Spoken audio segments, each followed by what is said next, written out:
Oh no. Oh no, I can't get her off me.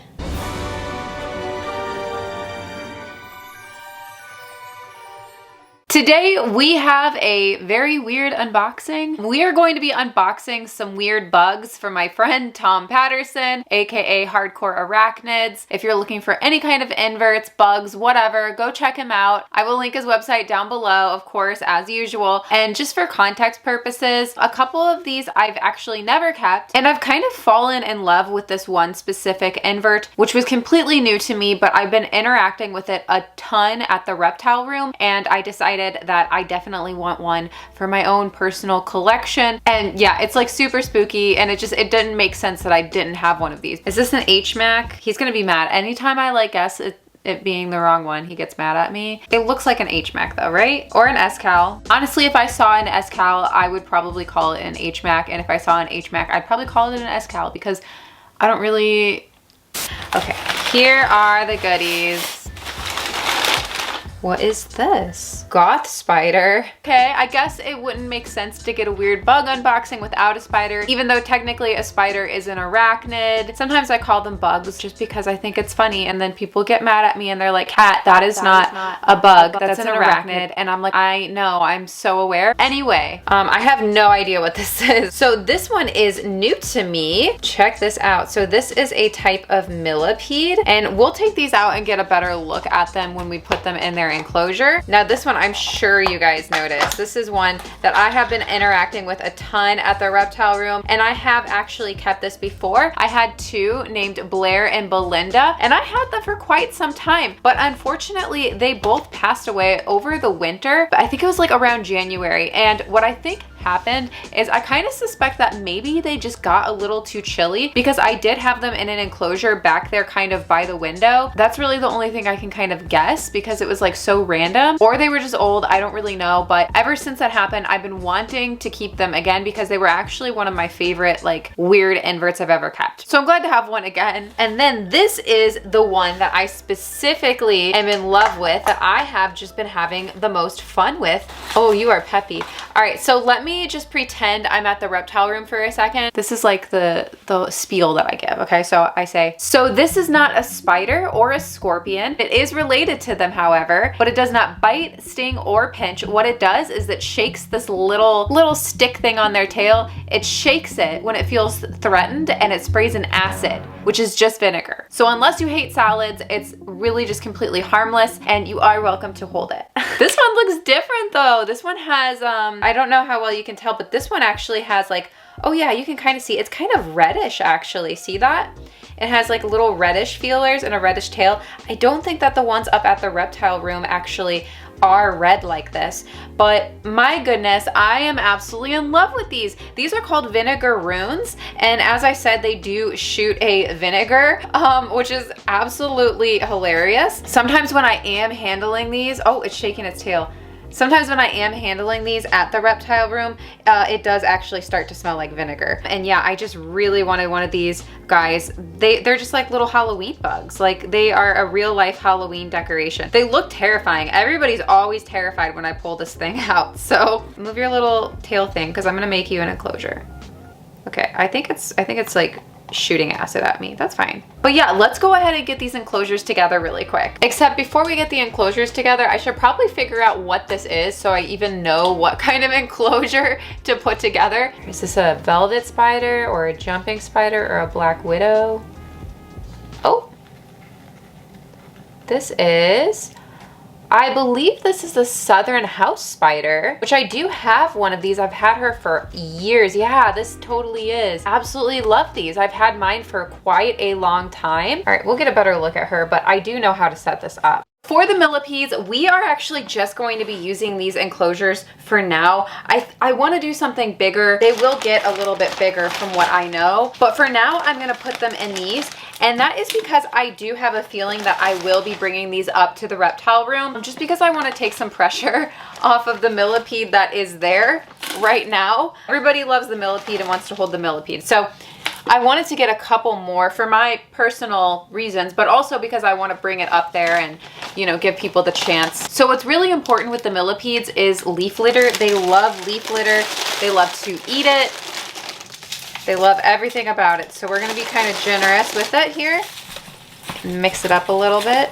All right, let's mist these down a little bit. And then also probably turn on a light because it's getting a little dark out there. So let's start out with a millipede that I know and I've interacted with. This is the African giant millipede. Oh, you do not want to, okay, she does not want to uncurl. So this is the giant African millipede, and these guys are amazing inverts, and these used to be like super duper popular in the pet trade. In fact, I think there was a time that people were actually keeping these with lizards and stuff, which obviously would not fly today, but that was like a thing, I guess, that happened. Now, something happened to me though last weekend. It was definitely a first for me, but I was handling one of these at the reptile room a lot, and suddenly I noticed that I had this awful mark on my hand. I was absolutely like freaked out because the day before my chickens had actually scratched my hands up really bad, and I was a little concerned that like, oh no, like I hope I don't get an infection or anything. And you can still kind of see the mark right here, but I was totally freaked out for a second because here I am at the reptile room, I'm talking to all these people, I'm showing people all these animals, and suddenly I'm like, oh my gosh, what is wrong with me? And I could see Mo like over across the room, like super busy, so I didn't want to like bother him and be like, hey bro, like, is this a problem? Am I okay? So I ended up like texting him, and he's like, what happened? And I'm like, I don't even know, like maybe the chicken scratched my hands up yesterday, but like I feel like I would have noticed a mark like this, especially when I've been like looking at my hands and handling animals all day. And he goes, oh, I know exactly what it is. What is it? And he was like, it doesn't bother you, right? And I was like, no. And he said, it is what the millipedes secrete. So it's their little defensive liquid, and it causes a burn. Now you might be thinking, oh my gosh, that looks terrible and you got burned. Like maybe you guys should not be handling the millipedes. No, it did not burn. It did not hurt at all. It's actually a stain. It stains your hands, which this has never happened to me before. And I've been handling these millipedes so much, like for years now, and especially at the reptile room when I'm doing my little animal presentations. So to suddenly have that happen was absolutely like a shock. Like it's crazy, and it looks terrible, but it's not like a wound. It's not like an actual burn. It's just a stain from their secretions. I was absolutely like shocked. So anyway, this guy, I am gonna put them in this enclosure right here, and I'm gonna throw in some carrots and stuff for it later. But yeah, as you can see, it's definitely not got a ton of room. It will probably end up burrowing. I'll probably end up doing like a big bin though. This is the Thai giant, and this is a millipede that I've actually never kept. Oh, by the way, I'm gonna dump this in here because I'm sure we would like to munch on that stuff. So there you go. I've actually never interacted with this kind before. It looks quite similar, except it's orange. This one should be totally fine, I think, in this size enclosure, just to stay until it at least grows a little bit more. Now, I don't know as much about the Thai giant as I do the African giant, but I would guess it's pretty similar in a lot of ways. And I know that it will also secrete the same kind of toxins. Oh, this one has a little bit, oh, you can actually see the eyes on it. Look at that. That's very, very cool. And then check out all its legs. I know, this one seems a little bit more shy. Yeah, I think this is totally enough room for this guy, just this one. And I'll throw this in here as well. So I guess let's set this one up next. We're gonna just do this enclosure, but I think I'm probably gonna do a bin for this guy at some point as well. Or if Mo has like a bigger enclosure I can steal, I might do that. I know these guys do like to burrow a bit, so we want to give them that opportunity. I think we want a good 3 to 4 inches of substrate for this one. Throw some leaf litter in there as well. I feel like that would mold. I don't know, this thing is like very spooky. Is there anything in this? I think it's just roots. I just don't want something to be living in this already. Like, what the heck is this? What is that? That's kind of freaky, right? But I saw this piece of cork the other day and I just had to get it. Like, look how cool. Anytime I see a cork round that has like roots on it or some moss growing on it or lichen, I'm just like, oh my God, I need it. So, and we're gonna do some moss for this guy as well. Cool. Put a little flower in there maybe. What do I even name you? I don't even know what to name this guy yet. But wow, this is like the coolest. Look at you. Oh my gosh, you're so cool. My thumbnail. Ah, scary. Vinegar. There you go. Welcome home. All right, so I guess we just have the Goth spider left. We're gonna give her all this space because they do love to web up. Should we even give her substrate? Because I have had mine in my cobweb coven or whatever this whole time. Cobweb castle.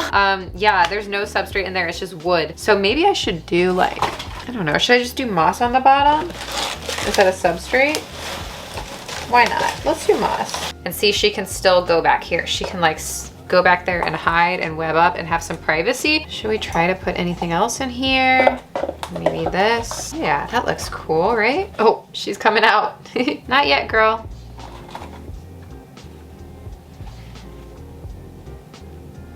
Wow.